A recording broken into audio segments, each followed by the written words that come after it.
Here's how I saved over $194,000 literally overnight before I filed my taxes. So if you're currently running a business and you're a single member LLC or a sole prop, obviously consult a tax, specialist or an attorney for this information before you go forth with it. Make sure that it's valid in your state, okay?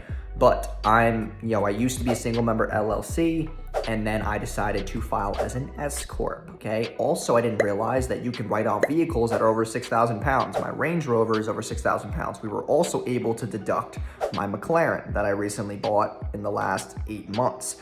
That car is not leased, it's owned by me. You can't just write off leased vehicles, so we wrote that car off. That's worth over $200,000. The Range Rover is worth over 6 figures as well. So we were able to deduct a ton from my taxes literally overnight, and I actually didn't have to pay for the full amount of the cars up front. I put loans on them. So I get that tax benefit for the year that I was owning them without paying the full price. So I really made money and profited on that financial decision.